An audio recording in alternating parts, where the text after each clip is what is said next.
Hello everybody, Calamity here. No intro joke today. Just happy Natlan release day. And during the maintenance, I decided to make this video to help new players out as we talk about the free 5-star selector event that will be happening as soon as the update goes live. And I just want to talk about how do you actually get your 5-star character and which one I would pick if I was just starting out. And of course, we'll talk about each individual character, but that's a lot to do, so let's go ahead and get started. So first and foremost, how do you actually get your first 5-star character? It's going to be available as soon as the update goes live. This is right here, after the 5.0 update, and then you have until October 8th at, well, just about 1500 hours to pick your 5 stars. So even if you are someone that's just happened to stumble upon this video and you're taking a break from Genshin right now, come back, just log in, okay, and you'll get your free 5-star and pick whoever you want, and then you can just continue your break that way. There's no gimmick, there's no extra quest you have to do, just log in and grab it. And then eligibility for new players, this is unlocked for you. This event is as soon as you have the ability to wish for characters, that's pull in gacha terms.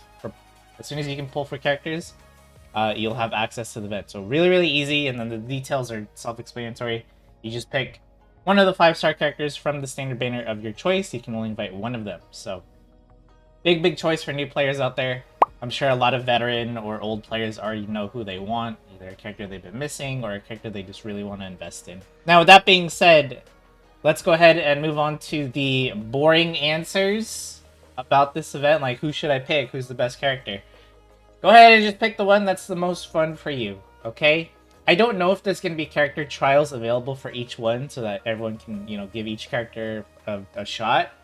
But if there isn't, my suggestion would be to just go on YouTube and just like Google or look up just gameplay of Dehya or whoever you're interested, basically. Keqing, Mona, Qiqi Jean, for example. So I would do that just to see which one fits my playstyle. The other boring answer I'm going to give you is pick the one that you feel like you need. So for example, let's say you're not happy with the healers you got off your beginner pulls, or your first couple limited pulls, or your standard pulls, whatever. Then I would go for Qiqi or Jean. Preferably Jean in this case. Sorry, Qiqi mains, because she's a much better healer and overall support character over Qiqi. So that would be my 2 cents. So that's the boring answers out the way first, before everyone's like, oh, you should pick the one that's the most fun, or pick what you need. Yeah, there you go. Okay? We're going to talk about each character, and I'm going to share my thoughts on them, and whether or not I would pull for them if I was new. So, we're going to start all the way on the left. So Dehya's first, and I'm sorry I'm not going to have background gameplay for you, because again, the game is currently in maintenance mode, and I don't have B-roll footage on my computer because I'm a terrible content creator. So let's go ahead and start with Dehya. Dehya is a kind of a unique character in a way that she is a shielder, but most shielders will summon a shield, and that shield will protect you from damage, right? Well, Dehya herself is the shield. That's her passive talent. Even when she's not on the field, she will actually take a portion of the damage that your character on field takes and minus it from her own health bar. So she is a shielder in that way. She was also meant to be some sort of a DPS, but I'll be honest, her DPS numbers are terrible without some heavy investment. She does have a lot of versatility when it comes to building her. You can put her in a Burgeon team if you want. You can max out her support capabilities of being a shield on your team, or you can try to make her as a main DPS, but that's going to take some, again, heavy investment. I would build her, if I was starting out, I would go for the support build, where she becomes your tank, your shield, so to speak, or the Burgeon one, if you have the characters necessary, or if you have the characters necessary to build the Burgeon team, I would go for that. However, I strongly advise against you picking Dehya as your first one, because out of all these characters here, her materials and the way you're gonna like get her leveled and stuff are so far away from you. It's one of the furthest destinations in the game. Like, even though Tighnari is also from Sumeru as well, even his stuff is closer.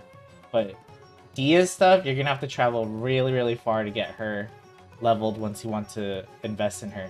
All the other characters, though, are either from Mondstadt or Leeway, and that's literally the beginning areas. So keep that in mind. That's also why I don't advise against pulling Dehya.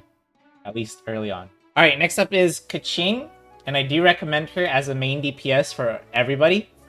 New players, old players, veteran players. She did have a bit of a wonky start in this game's lifespan at first. A lot of people didn't really like her that much, and Electro itself wasn't really that strong of an element. However, once Dendro was introduced into the game, she became much, much stronger. For Keqing, if you do end up getting her optimal teams, she ends up being really, really strong, and she will carry you throughout the entirety of the game. However, you know, like, new players won't have access to, like, all these characters quite yet, because a lot of her optimal teammates are other 5-star limited characters. However, that doesn't mean she can't be put in something like a Chevreuse overloaded team and do really, really well. You can put her in that. You can put her in an Electro Charge team with some Hydro supports. She'll do well there, early on at least. Very versatile with her teams as well. And overall, she's a fun DPS to play, because it's not like a one button and then the game plays for you kind of thing. You will be using the entirety of Keqing's kit, from her normal attacks to her charge attacks, skill, burst, it's all there. Very, very strong character, and can only get stronger the longer you play, the more characters you pull for, and the more teammates she has to choose from. Next up is Mona. Mona is I would say a sub DPS support or a debuffer. Her ultimate can trap lesser enemies, but it also applies what's called the Omen debuff and makes them take a lot of damage. She kind of was in a very, like, niche, like, team. She was a niche teammate. Like, I always used her in freeze teams, and that was the majority of her usage. She does have a little bit more freedom these days, with her team versatility for sure. I would say she's okay. Like, if you want to pull for her, she's not the worst option, but she's also not the best. If you are building her vertically, that means you are getting her constellations, then she kind of turns into a main DPS, sort of. It's not really the best thing. There's definitely other Hydro DPS characters in the game that do a much better job and have less RNG. So, again, she's an okay choice. Next up is Qiqi, who's the fourth one here. Qiqi is not really good at all. I'm sorry. I'm sorry. Her job is to heal your team, and she does do that really, really, really well. However, she doesn't, unlike Jean, who's to the right of her, she doesn't provide a lot of utility, buffs, or debuffs to enemies. Jean does that. And a lot of other 4-star supports also have healing, but they also do more. That's Qiqi's main problem, is that she heals, but the rest of her utility is very, very little. And that's about it. There is a fun little neat build you can do with her, where you turn her into a physical DPS, or you try to max out her damage with the Ocean Hued Clam set, but if I had to choose a healer, as I said earlier, I would choose the character to the right of Qiqi, which is Jean. Jean basically heals way more and has solid damage, and again, provides buffs, debuffs, and everything in between as you build her. So, very, very strong character, very easy to build. Next up is Tighnari. I would recommend him for players that need a Dendro DPS character. If you've been wanting to dabble in, you know, the Dendro element, he's a great character to do that. However, just like Dehya, you will have to hike it over to Sumeru as fast as you can to get his materials, so you can level him up and get him stronger as soon as possible. Now, the downside to Tighnari is that his teammate versatility compared to, like, Keqing or even Mona is very little. Like, Tighnari wants to be in what's called a spread team, and to get the spread elemental reaction, you just need Electro characters. So if you didn't really pull or get a lot of Electro characters to pair with Tighnari, for example, Fischl is a great character for this. You could use Lisa, of course. She's the free 4-star that you get just from playing the story. But her Electro application is okay. Fischl is obviously going to be the better one because she can apply lots of Electro off-field. Lisa can do that with her burst. But regardless, you know, depending on who you have, like, this character will not work well with other elements other than Electro. Like, you can, I guess you can also do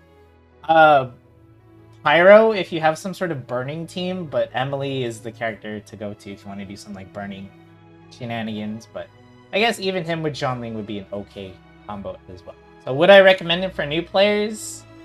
It depends on your early game pulls, whether or not you're okay with having to force yourself to go to a certain region early. Again, you don't have to like complete the Sumeru story or anything like that. You literally just have to run over to Sumeru, which can be kind of far-ish. But again, Dehya's is way further than Tighnari's, and that's something new players should definitely consider. Because there is a skip to Natlan button, but there isn't a skip to Sumeru's deserts and forests button, I'm pretty sure. So keep that in mind if you decide to pick a standard character from the Sumeru region.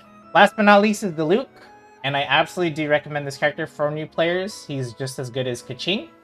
Keqing and Diluc both have like a lot of teammate versatility, so you can pair you can pair up Diluc with characters like Jing Cho, for example, and he'll do really well. You can even do like some mono pyro stuff with him and like Xiangling if you want to.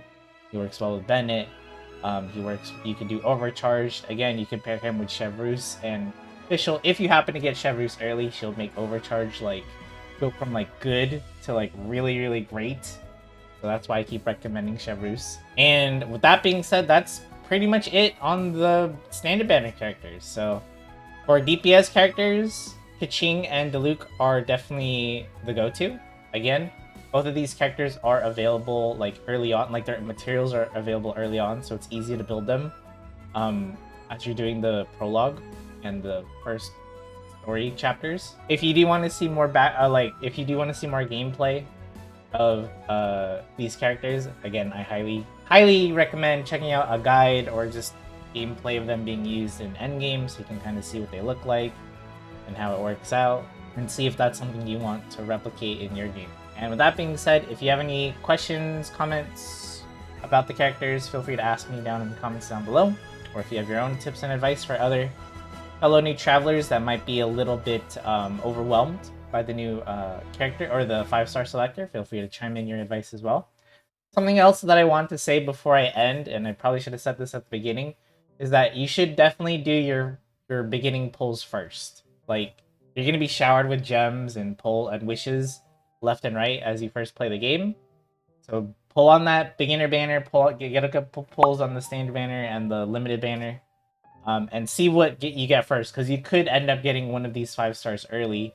You never know, from your pulls, and then that'll help you decide which one you want to pick. Like, let's say you get an early Diluc or an early Jean, then hey, you don't have to pick them. But as a new player, I always advise building horizontally over vertically at first. What I mean by horizontally is that means to get more characters first, like build up a roster of characters that you actually want to build and enjoy first.